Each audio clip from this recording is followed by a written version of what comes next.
Doutor Paulo, coloproctologia, que especialidade médica que é essa? Conta pra gente. A coloproctologia estuda, e trabalha com os intestinos reto e ânus, principalmente intestino grosso, reto e ânus. Então a gente aborda as doenças desde cânceres intestinais, doenças diverticulares, pólipos intestinais, passando pelo reto e ânus, então as doenças orificiais como hemorroidas, fístulas, fissuras. E além disso, desempenhamos aquele exame colonoscopia, que é um exame de prevenção, que todo mundo a partir de 50 anos... exame de imagem, né? De imagem, um exame endoscópico, como se fosse uma endoscopia, só que feita pelo ânus, que todo mundo a partir de 50 anos de idade deve fazer como exame de prevenção, assim como tem exame de próstata, o exame de mama, o exame ginecológico, que são exames preventivos.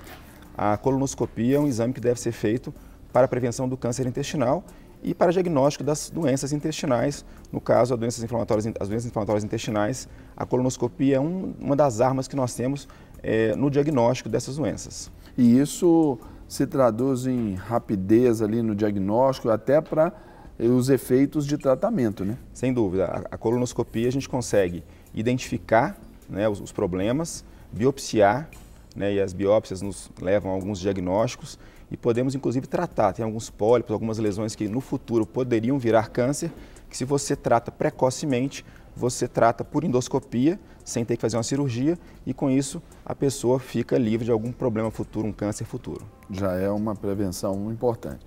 Agora, sobre essas doenças intestinais inflamatórias, dentro do seu espectro, quais são as principais doenças ali que incidem aí para hoje a gente está levantando essa bandeira do Maio Roxo? As duas principais doenças inflamatórias intestinais são a doença de Crohn e a retocolite ulcerativa. Agora então vamos esmiuçar um pouquinho aqui para o nosso telespectador o que é então a doença de Crohn. Bom, tanto a doença de Crohn quanto a retocolite, elas atingem o trato intestinal. A retocolite atinge o intestino grosso principalmente, tá? Já a doença de Crohn, ela pode atingir da boca ao ânus, então todo o trato gastrointestinal pode ser acometido pela doença de Crohn.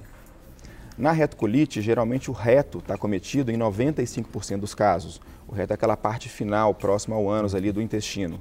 Na doença de Crohn, geralmente é no intestino delgado, no finalzinho do intestino delgado e no comecinho do intestino grosso, E essas doenças, elas além de afetarem os intestinos, elas podem ter manifestações extraintestinais. Então elas podem acometer a pele, acometer os olhos, acometer o fígado, acometer as articulações, Então é uma doença que em até 50% dos casos podem acometer outros locais que não o próprio intestino. O próprio intestino.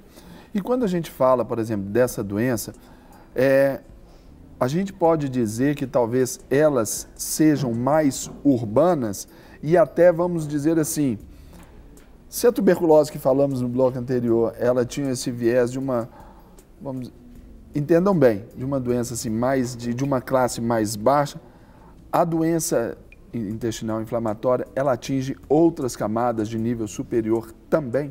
Sem dúvida. E ela é mais urbana? Ela é principalmente urbana, então ela acomete mais brancos.